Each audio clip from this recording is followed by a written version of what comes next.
साथियों नमस्कार। एक बड़े राज्य उत्तर प्रदेश में शासन प्रशासन की बड़ी हालत खराब है। यहाँ लोगों की इस पूरे कोरोना काल में बड़ी दुर्गति हुई है और सरकार जो है लगातार जो राज्य के मुखिया हैं योगी आदित्यनाथ, वो जो है अपनी कुर्सी बचाने और आलोचकों की आवाज़ को बंद करने में ज़्यादा जुटे रहते हैं। अभी जबकि राज्य में कोरोना और तमाम तरह की दिक्कतें चल रही हैं, जनता बुरी तरह हलकान है, तब सत्तारूढ़ भाजपा और मुख्यमंत्री योगी आदित्यनाथ अपनी कुर्सी बचाने के लिए बैठकें कर रहे हैं, कोशिशें कर रहे हैं। ऐसे में उत्तर प्रदेश के पूर्व मुख्यमंत्री अखिलेश यादव ने एक बयान जारी किया है। उसके हिसाब वो बयान हम आपको पढ़ के सुना रहे हैं। केंद्र से लेकर उत्तर प्रदेश की योगी आदित्यनाथ सरकार का ये हाल है कि लोगों को दवा और दूसरी जरूरी सुविधाएं देने के बजाय अपनी कुर्सी बचाने, नाकामियां छुपाने और सच बताने वालों को मुंह बंद कराने पर जोर ज्यादा रहा है। समाजवादी पार्टी के अध्यक्ष अखिलेश यादव ने कहा कि भाजपा नेतृत्व की आंतरिक खींचतान का असर राज्य के कामकाज पर पड़ रहा है। अखिलेश यादव ने मंगलवार को कहा कि 4 वर्ष बाद भाजपा और सरकार में तालमेल बिठाने के लिए संगठन नेतृत्व की बैठक करनी पड़ रही है। इन बैठकों और संघ के परामर्श का एकमात्र उद्देश्य फिर सत्ता पर काबिज होना है। राज्य कोरोना के संकट से अभी उबरा भी नहीं कि भाजपा सत्ता के लिए बदहवास है। अखिलेश यादव ने कहा कि जनहित के निर्णयों में देरी के साथ तमाम विकास योजनाएं भी ठप्प हैं। सरकारी मशीनरी कुंठित और निष्क्रिय भूमिका में है। इलाज, दवा, सभी की महामारी से चारों तरफ हाहाकार मचा है, लेकिन योगी सरकार द्वारा अपनी नाकामी छुपाने के लिए झूठी कहानियां गढ़ी जाने का दौर चल रहा है। भाजपा सरकार का ये कहना कि दूसरी लहर के बाद तीसरी लहर का पुख्ता इंतजाम सरकार ने कर लिया है, जबकि दूसरी लहर के इंतजाम ही पूरे नहीं हो पाए हैं।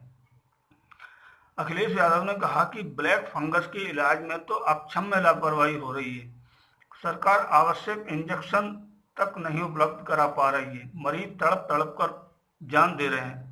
अब 1.5 साल बाद सरकार को कोरोना संक्रमण की गहन पड़ताल की सूझी है। अखिलेश ने सवाल किया कि आखिर अभी तक सब क्या करते रहे। अखिलेश यादव ने कहा कि कोरोना महामारी का आतंक पूरी तरह अभी समाप्त नहीं हुआ। कई जिलों में हालात बेकाबू हैं। लखनऊ के अस्पतालों में, जिलों में भी ब्लैक फंगस के मरीज आ रहे हैं। इनके समुचित इलाज की कहीं व्यवस्था नहीं है। सरकार इनके लिए जीवन रक्षक इंजेक्शन भी मुहैया नहीं करा पा रही है। मरीज यंत्रणा में तड़प कर जान दे रहे हैं। इसके अलावा कोविड संक्रमित रहे मरीजों में नई नई परेशानियां बढ़ा रही हैं। टीकाकरण को रक्षक कवच बताने वाली भाजपा सरकार ने दिवाली तक प्रदेश में सबको टीका देने का लक्ष्य तो तय कर लिया, पर अभी तक उनकी व्यवस्थाएं ही पूरी नहीं हो पा रही हैं। वैक्सीन के अभाव में कई टीकाकरण केंद्र बंद हो चुके हैं। अभी भी वैक्सीन की दर प्रदेश में 2% से कम ही रही है। 98% लोगों को दूसरी डोज नहीं लग सकी है। ये तो आप सबको मालूम ही होगा कि फरवरी और मार्च में जब कोरोना के केस तेजी से बढ़ रहे थे, उससे निपटने के लिए योगी सरकार ने कोई इंतजाम नहीं किए, बल्कि वे एक तरफ उत्तर प्रदेश में चुनाव करा रहे थे और खुद पश्चिम बंगाल में विधानसभा चुनाव में प्रचार कर रहे थे। उत्तर प्रदेश में अस्पतालों में पर्याप्त दवा, दूसरी सुविधाओं और स्टाफ की भारी कमी है। इसके अलावा उत्तर प्रदेश में सभी विभागों में कर्मचारियों और अफसरों की काफी कमी है।